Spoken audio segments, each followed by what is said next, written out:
Hi everybody, just thought I'd give you a bit of an update because I've not been posting much really on YouTube for a while. So yes, I've been pretty busy, a bit too busy to put some videos together, but been still collecting footage. So just thought what I'd do today, a quick little bit of an update as to what I've been doing, completely uncut, just a video update, and a quick show you around the garage to see what I've been up to. And just talk quickly about what's coming next. So stay tuned. So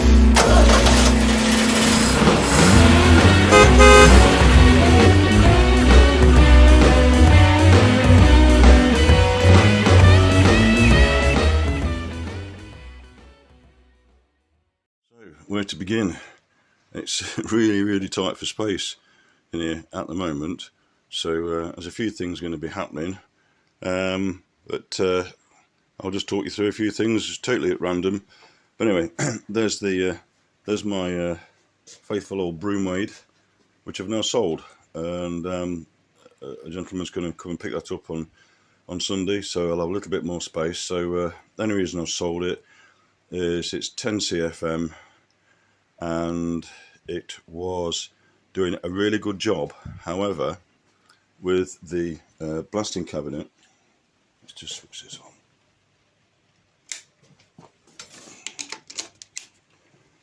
I've ended up buying that, which is a more professional gun, and that gun actually uses more air than the old gun.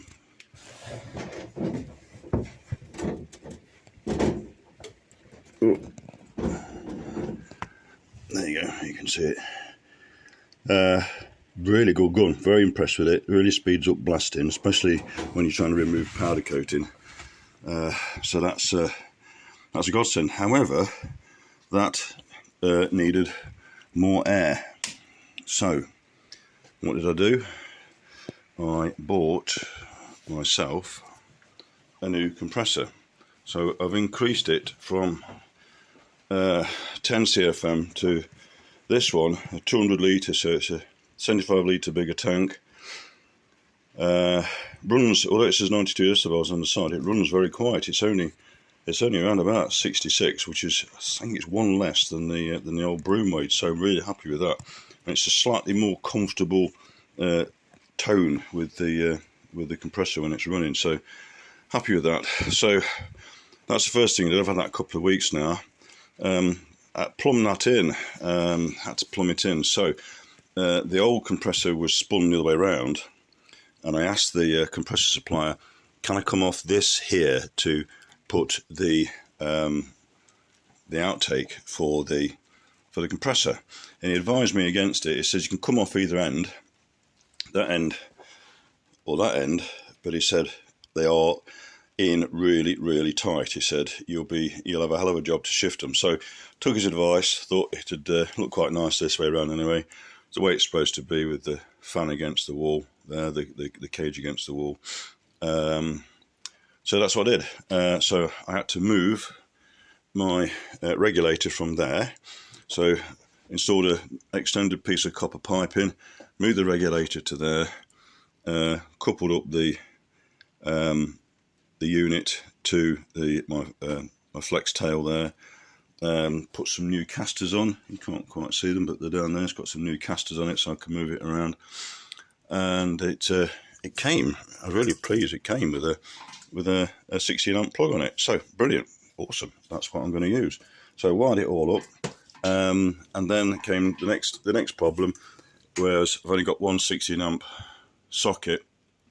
So at least I can run a compressor, but I can't run the compressor and the oven at the same time. I mean, there's 200 litres of air in the compressor, so if I'm powder coating, I could probably leave it off. But if I'm sandblasting, media blasting, I should say, then it will kick in. So, cut a long story short, I've got to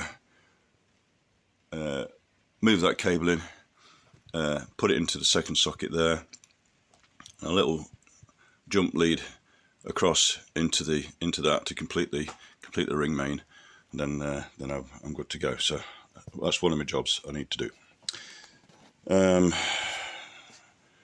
Over here, I made a few changes to the blasting cabinet. The spray booth boxed it all in with cardboard, so that works really well, to be fair. Particularly when cleaning up, it makes it a lot quicker to clean up. Got some powder coating to do. They're springs off of my mate Sierra Cosworth, so I need to get those done and out of the way. And the other thing I bought is those little what do you call them, little spin buckles. I'm not sure what you call them now, but they will let you rotate the part around through 360 degrees as you're doing the powder coating, which is brilliant. So a little addition there. So I think I bought 5 of those. So that's that. That's about it. Oh, the car. Let's have a look at the car. I almost forget what the channel's all about. So underneath all of this, underneath that, which is used for temporary storage, I don't know if you can recognise the door aperture there, is an upside down body shell. Why is it upside down?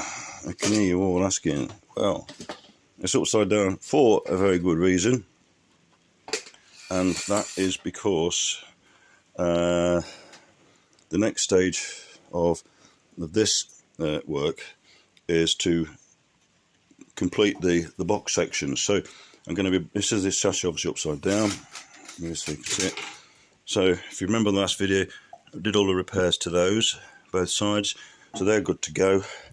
The chassis is sitting upside down on the upside down body shell, so I can actually see the line of the body shell takes, and it curves off there. So it's straight from here to the middle, and then this last bit curves around. Not much, but it does curve around. So me being me, decided that what I want to do is instead of putting a straight piece in there, which would be nice and easy to do, I want to curve it. Not a lot, doesn't need much, but I'll need to curve it around there. It's just me being anal again, but it will look a lot better from underneath the car. I will make people get on their hands and knees and look under the car when it's finished, so you can see how nice and straight that front bit is.